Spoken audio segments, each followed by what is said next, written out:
like to finish one thing on Isaiah that we were discussing, and I needed to do some work on it, so I want to finish that this morning. Я хочу еще завершить один вопрос по Исаии. Мы об этом говорили вчера, я изучала еще и хочу прямо еще сказать. So turn to Isaiah 65. Откройте Исаия 65. And,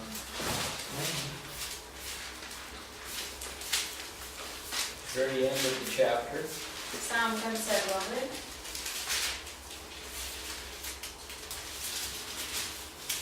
And the question was in regard to the lion, or the wolf and the lamb shall graze together, and the lion shall eat straw like the ox. И вопрос касался того, что лев и ангел будут вместе лежать, и что лев будет как вол есть солому. And then it says, they shall do no evil or harm in all my holy mountain. А затем сказано, они не будут причинять зла или вреда на всей святой горе моей. So the question was, can we say that this change in nature takes place only on the mountain, or does it take place broader than that in all Israel, or maybe even in the entire world? И вопрос был, мы можем сказать, что это будет происходить только на Святой горе, или только в Израиле, или во всем мире? Now, one of the principles in interpreting Scripture is that first you observe what the text says. Один из принципов толкования Писания – это то, что сначала нужно наблюдать, что сказано в тексте.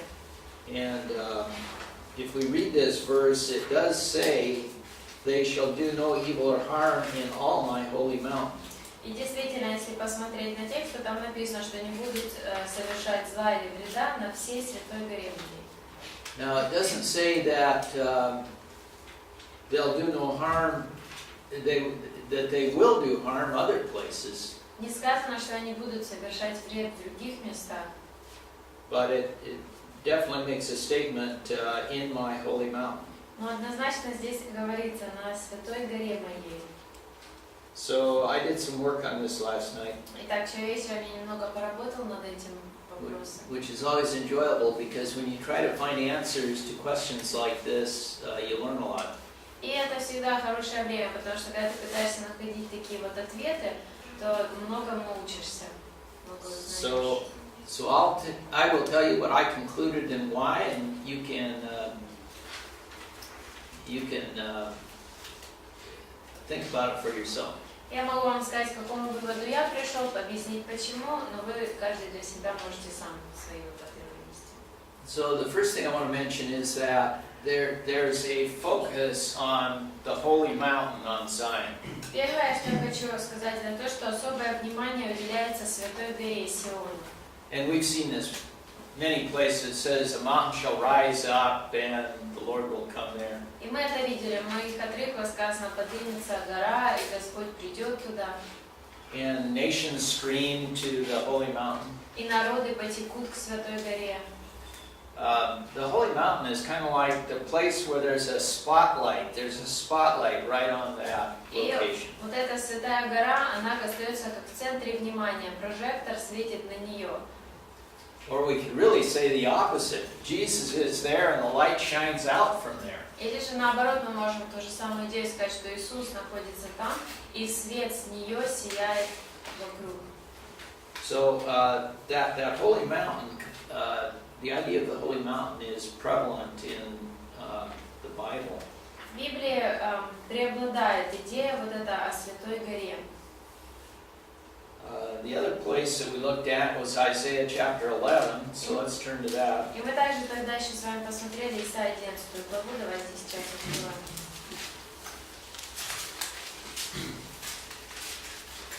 And in Isaiah chapter 11, the similar statement is made in verse 9. В 9 стихе похожую фразу мы видим. But this one starts out of course, with the stem of Jesse in verse 1. Начинается это все еще с 1 стиха, где говорится о корне Есеевом. In verse 3, mentions the Lord being a judge. В 3 стихе Господь упомянут, что Он судья. And of course, He knows all things, so He is able to judge righteously. Конечно же, Он всезнающий, поэтому Он может судить справедливо. In 4, it says He's going to do this on the, He'll judge fairly on the earth. И в 4 сказано, что Он будет судить по правде на земле. It speaks of the afflicted of the earth. Речь идет о бедных, о страдальцах. So this is pretty broad. Это очень такая широкая категория, широкие. And then it says he will strike the earth with the rod of His mouth. И затем сказано, что поразит землю жезлом уст своих. And then 6, the wolf will dwell with the lamb. 6, Бог будет жить вместе с ягненком. And it has several of these things mentioned that are not the way nature operates today. И еще несколько моментов описано, которые не соответствуют тому, как сегодня природа. Then 9 says, they will not hurt or destroy in all my holy mountain. И 9: не буду делать зла и вреда на всей святой горе моей. And it says, for the earth will be full of the knowledge of the Lord.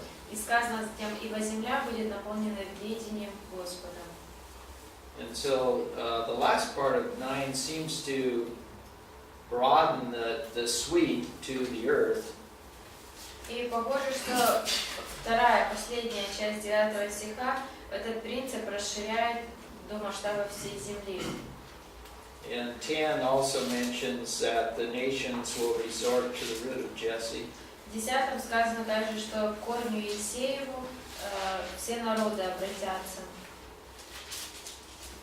And then I would like to go to Ezekiel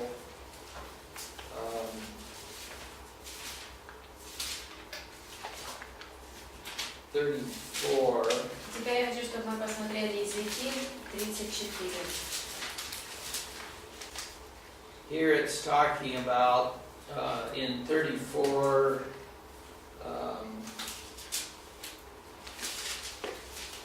23, it mentions that my servant David will feed them. Здесь в 23 стихе сказано: раб мой Давид будет пасти их, кормить их. He's talking about the Jews in the land. Здесь речь идет о евреях в своей земле. 24, and I, the Lord, will be their God, and my servant David will be prince among them. 24. Я, Господь, буду их Богом, и раб мой Давид будет князем среди них. And 25 says, I will make a covenant of peace with them and eliminate harmful beasts from the land. 25. Заключу с ними завет мира и удалю с земли лютых зверей. So they will live securely. Так что безопасно будут жить. So this seems to be broaden it from just the mountain of Jerusalem or Mount Zion to be the entire land of Israel. Здесь похоже, что обобщается и уже расширяется эта идея, не только речь идет о Святой горе, но и о всей земле израильской. And then Hosea 2:18. И теперь Осия 2:18. 2:18 says, in that day I will also make a covenant with them, with the beasts of the field and the birds of the sky and creeping things of the ground. Сказано: и заключу в то время для них союз с полевыми зверями, с птицами небесными, с пресмыкающимися по земле. And I will abolish the bow, the sword, and war from the land, and will make them lie down in safety. И сказано: и лук, и меч, и войну истреблю от земли, то и дам им жить в безопасности. So this is broader than just the mountain. То есть здесь уже шире категория, не просто только гора. And then we had gone to this, but turn to Romans 8. Мы открывали уже эту ссылку, но откройте Римлянам 8:18. And we'll look here at, we'll read read 18 through 22. Откройте, прочтите 18-22. Бо я думаю, що страждання теперішнього часу нічого не варті супроти тієї слави, що має з'явитися в нас. Бо чекання створіння очікує з'явлення синів Божих. Бо створіння покорилось в марноті не добровільно, але через того, хто скорив його в надії, що й саме створіння визволиться від неволі тління на волю слави синів Божих. Бо знаємо, що все створіння разом зітхає і разом мучиться аж досі. Okay. So it mentions that there is suffering in the present time, Так упомянуто, что сейчас, в настоящее время, есть страдания. and there'll be this time of glory to follow. После этого будет это время славы. And 19 says that the creation waits eagerly for the revealing of the sons of God. В 19 сказано, «Ибо творение с надеждой ожидает откровения сынов Божьих». Now, sons of God are believers, and so this is speaking of when the believers are revealed at the second coming. Сыны Божьи, верующие, речь идет о том, когда они явятся при втором пришествии. And then 21 says that creation itself also will be set free from its slavery to corruption. В 21 сказано, что и сама тварь освобождена будет от рабства тления. And so this doesn't limit it to a particular geographical area. Вот здесь уже нет ограничения в какой-то одной географической местности. So it's my conclusion that this change in nature will take place worldwide. Так, мое мнение, что вот эта перемена в природе произойдет по всему миру. The same as God's rule will be worldwide. Точно так же, как и Божье правление будет по всей земле. So back in Isaiah, where he says that the lion will lie with the lamb on my holy mountain, И там, где в Исаии он говорит, что лев ляжет с агнцем he doesn't на say святой that горе моей. that will not take place other places. Он не говорит тем самым, что этого не будет в других местах. And I think that the swords into plowshares and spears into pruning hooks is worldwide, not just in the land of Israel. И также там, где сказано, что они перекуют свои орудия войны в орудия сельского хозяйства, это тоже относится ко всей земле. Не только. And the change in nature the same worldwide rather than local. И также из перемены в природе произойдет это по всему миру, а не только в одной местности какой-то. So that's my conclusion, but I'll leave it to you. Это мой вывод, но я вам оставляю за вами выбор. Anybody have any other thoughts or verses that you thought of? Кто-то придумал какие-то стихи или какие-то мысли были по этому вопросу? Most of what is talked about in the Old Testament is about Israel. It's very Jewish focused. Весь Ветхий Завет в основном сильно фокусируется на евреях. Практически все, что там говорится, касается их. But he doesn't leave us out. Но он также не отбрасывает и нас. We are blessed through Israel. Мы благословлены через Израиль. And through one Israelite in particular. И через одного израильтянина в особенности. Jesus Christ, of course. Конечно же, Иисуса Христа. Okay?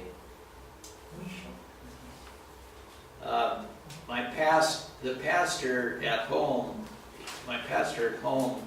was a seminary professor for 20 years.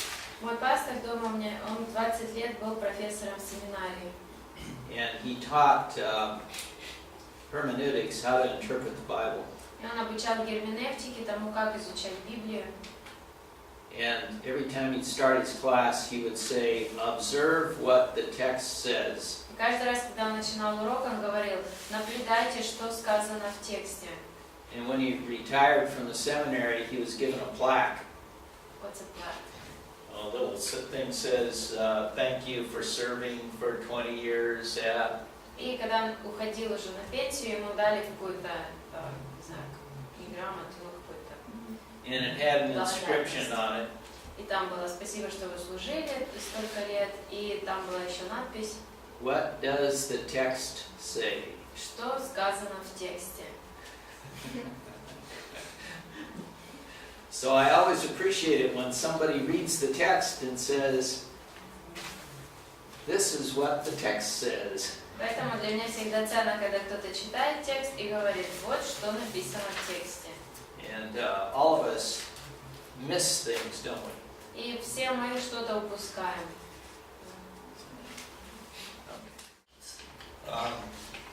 Go to 2 Chronicles 29. Откройте второе Паралипоменон 29. Does 2 Chronicles say anything about the kings of the northern kingdom? Сказано ли во втором Паралипоменон что-то о царях Северного царства? Очень мало. Very little. Yes, almost nothing. Почти ничего. Does 2 Kings say anything about the kings of the northern А kingdom? в четвертом царстве сказано ли что-то о царях Севера? Да. Yes. So if you want to find out about them, you need to go to 2 Kings. Итак, если вы хотите почитать о царях Северного царства, нужно четвертое царство.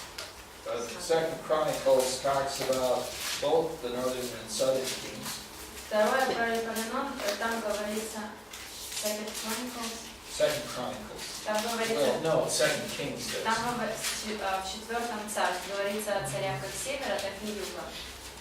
Now, it's interesting in 2 Chronicles, it starts talking about Hosea in 29, Но в втором Паралипоменон интересно, что сначала речь идет о Хозее, Hezekiah. о Изекии. Thank you. And it's in 29, it talks about Hezekiah, 30, Итак, 29, 30 о Изекии говорится, 31, 31, 32, 32, and then in 33 it starts talking about the next king. а 33 уже речь идет о следующем царе.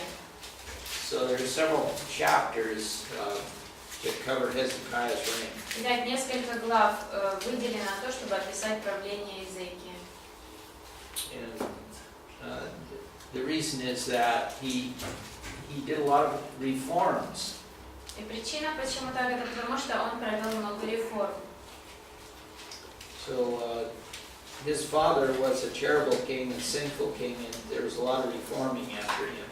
И отец его, он был ужасным царем, и после него он провел много реформ. So what I'd like to do is read some parts of these chapters so we get a flavor for the reforms that Hezekiah did. Я бы хотела, чтобы мы пришли отрывки разных этих глав, чтобы мы немножко ощутили, какие реформы именно он проводил. And we can then also understand the times of Isaiah, because he lived at the same time. Isaiah lived at the same time. И мы можем немножко понять, что происходило в это время, потому что Исаия жил в это же время. And what other prophet lived during the time of Hezekiah? Какой еще пророк жил во время Изекии?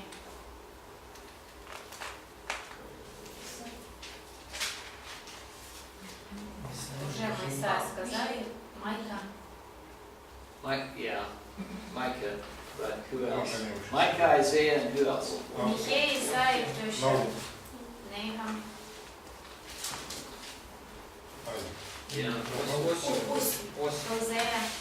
Nahum probably did. Наверное, Hosea. Yeah, Hosea. Hosea. Nahum doesn't list him, but he probably lived at that time too. Но он не перечисляет этого царя, не упоминает, и, наверное, он тоже жил в это время. Maybe later. Может быть, позже. Okay. So Hosea, anyway. Hosea says, remember the kings that Hosea lists? Но Осия, это точно. Помните, каких царей он упомянул? Иерам второй, да? Джерабон X. Yes. In the north, what about south? Это на севере, а на юге? Узия, Рафам, Ахаз. Изайя, Яс,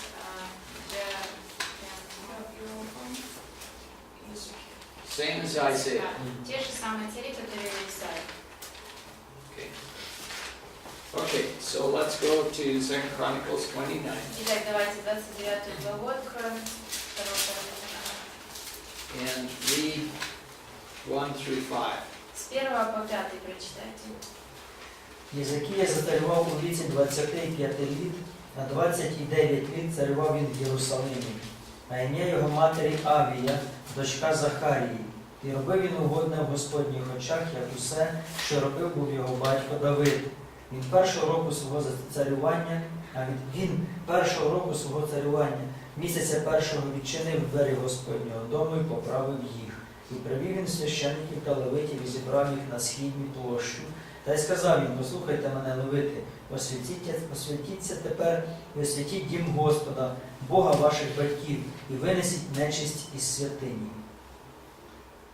So how long did he wait before he started doing reforms? Сколько времени он ждал, пока начал совершать реформы? Первый год. In his first year. First year, first month. Да, первый год, первый месяц. Но это когда он царював сам, бо він царював ще з батьком. But it's the first year he reigned just by himself, because before that he reigned Да, with он his сам. father. Да, он реформу зробив. So when it was just him, then he. How old was he? Сколько лет ему было? 25. What, 25?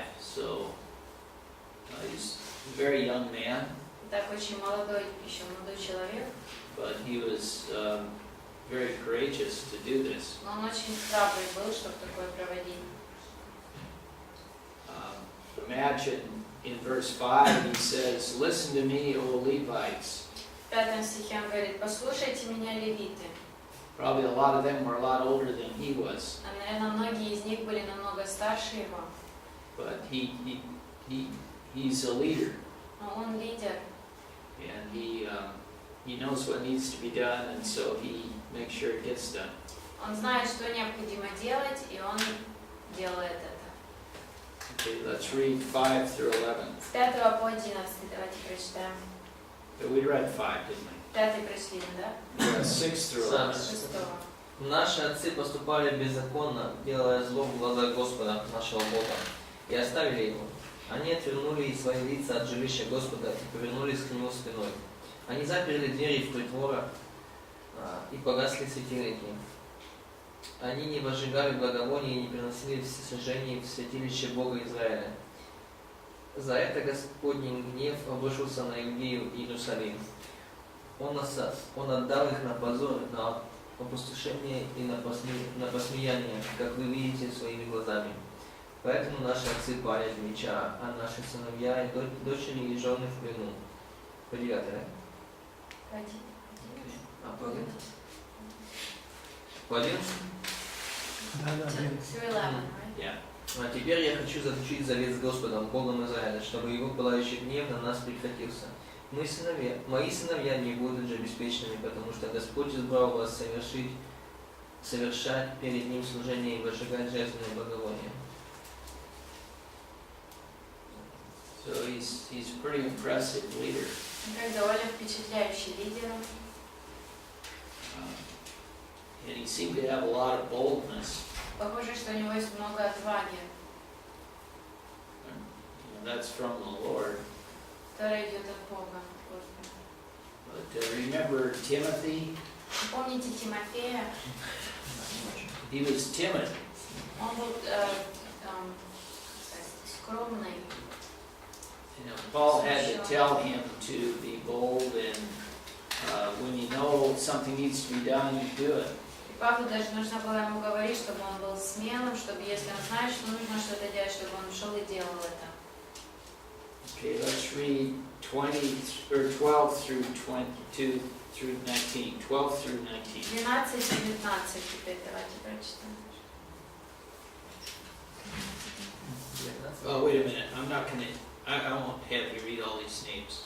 Не, имена эти Hey, не... let's start with 15. С 15 давайте начнем.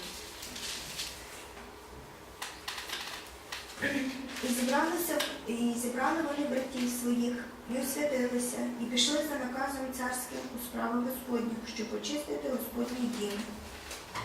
І повходили священники до середини Господнього дому на очищення, і повиносили вони всю нечистість, яку знайшли у Господньому храмі, до подвір'я Господнього храму. А левити взяли це, щоб винести назовні до долини Кедрон. По 19. І зачали вони першого дня, першого місяця освящати, А 8-го дня того місяця війшли до Господнього притвору, і освятили вони Господній дім за 8 день, а 16-го дня першого місяця закінчили. І війшли вони всередину дому до царя Єзекії, та й сказали: очистили ми весь Господній дім, і жертвенника цілопалення, та всі його речі, і стіл укладання хлібів, та всі його речі. А всі ті речі, які цар Ахаз занехав був за свого царювання, коли спроневірився, ми приговорили та освятили. І ось вони перед Господніми шестівниками. So the king rose early in the morning and assembled the princes of the city together. Итак, царь встал рано утром, собрал князей города. And then 21 through 24 says that they bought all these animals and they sacrificed and did sin offering for Israel. С 21 по 24 описано, как они собрали, привели этих животных, закололи их, принесли их жертву за народ, за грехи. And then read 25 through 28. Теперь 25-28 прочитайте. И поставил он левитов в доме Господнем с кимвалами, псалтырями и цитрами, по уставу Давида и Гада, прозорливаться царева, и Нафана пророка, так как от Господа был устав этот через пророка его. И стали левиты с музыкальными орудиями Давидовыми и священники с трубами, и приказал Эзекия вознести всесожжение на жертвенник. И в то время, как началось всесожжение, началось пение Господу при звуке труб и орудий Давида, царя Израилева. И все собрание молилось, и певцы пели, и трубили трубы, доколе не окончилось всесожжение. So they had a celebration here with musical instruments. Так здесь у них празднование было целое с музыкальными инструментами. And,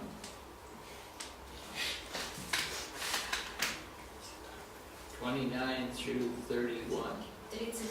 29-31.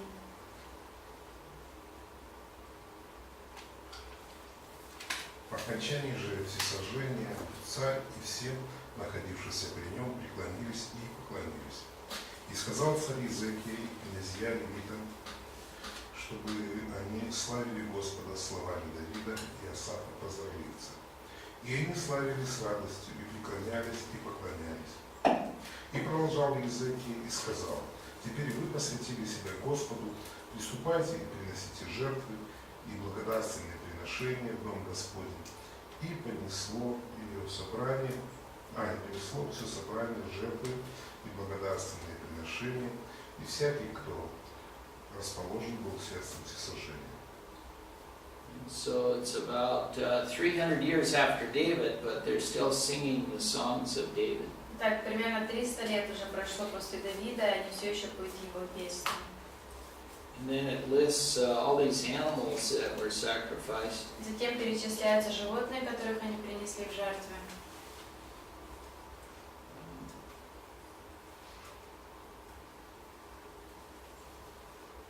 And then read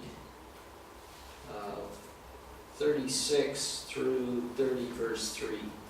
Теперь 36 стих и до 3 стиха. І радів Єзекія та весь народ тим, що Бог приготовив для народу, бо та річ сталася несподівано. І послав Єзекія по всьому Ізраїлю та по Юдеї, а також написав листи до країв Єфрема та Манасії, що прийшли до Господнього дому в Єрусалимі, щоб справити Пасху для Господа Ізраїлевого Бога. І радився цар із верхівки його та весь збір в Єрусалимі, щоб справити Пасху другого місяця. Бо не могли справити її того часу, бо священники не освятилися в потрібному числі, а народ не зібрався до Єрусалиму.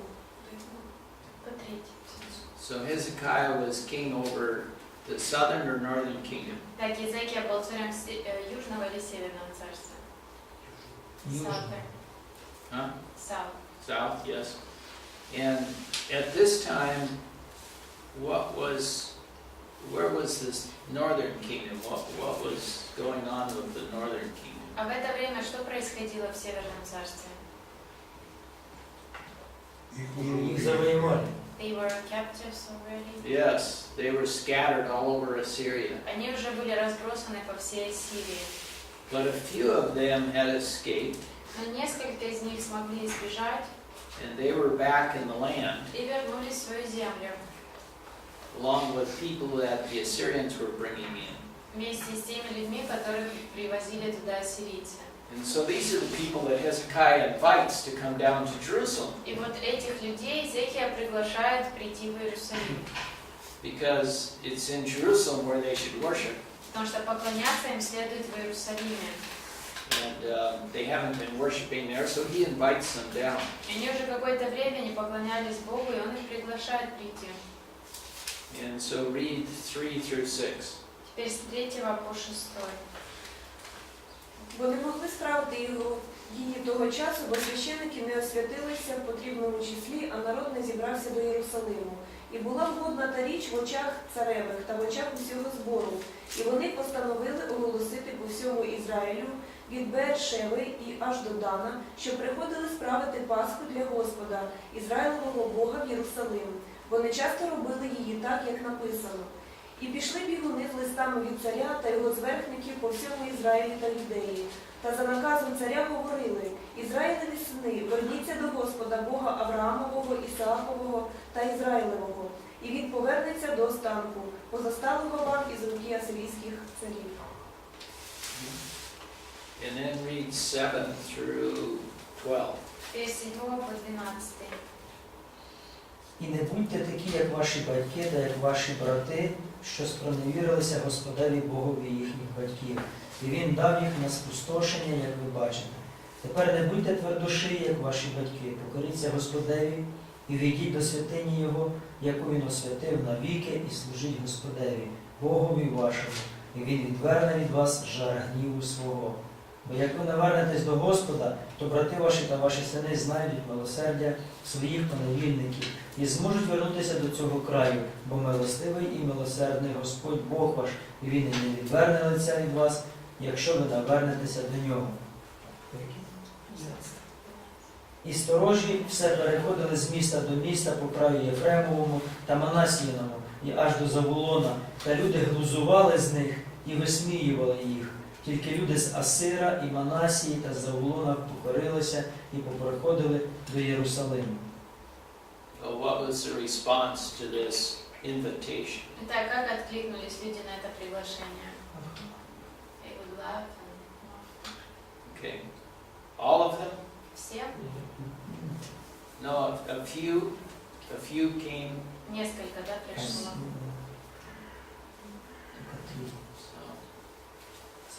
Not much different today, is it? Сегодня не особо отличается от этой ситуации.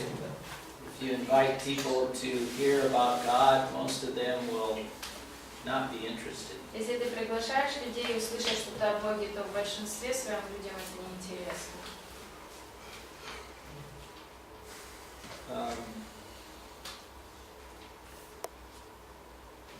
Let's read 13 through 20. Теперь 13-20. Огромная толпа народа собралась в Иерусалиме отмечать праздник Хлебов во втором месяце. Они приступили к работе и разрушили в Иерусалиме жертвенники и убрали все жертвенники для возжигания благовоний и бросили их в долину Кедрон. Они закололи пасхального ягненка в 14-й день второго месяца. Священники и левиты, усилившись, осветились и принесли в Господень храм всесожжения. Они встали на свои обычные места, как предписано законом Моисея, Божьего человека. Священники кропили кровью, которую подавали им левиты.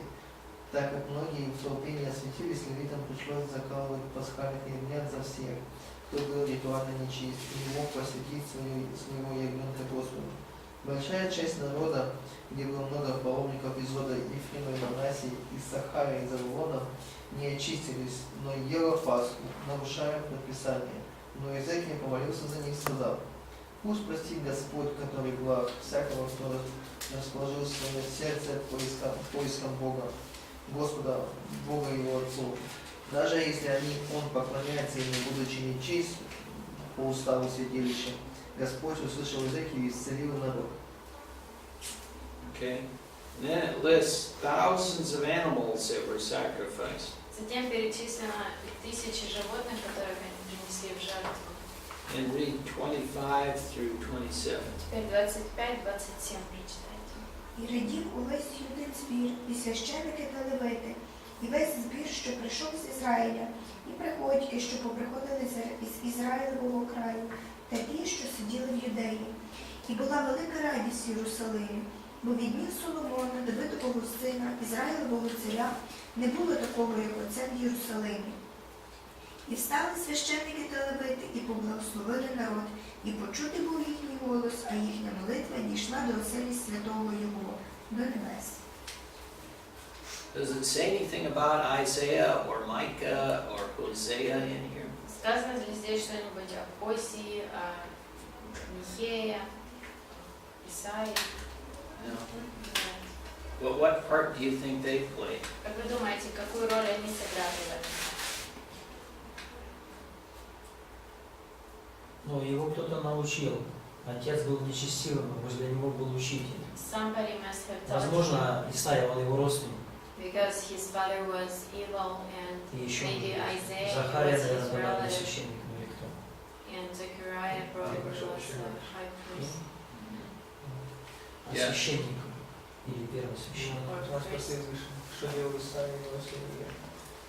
Yeah. It doesn't say, but they were spokesmen for the Lord, so Hezekiah must have listened to them, and the people also must have been listening.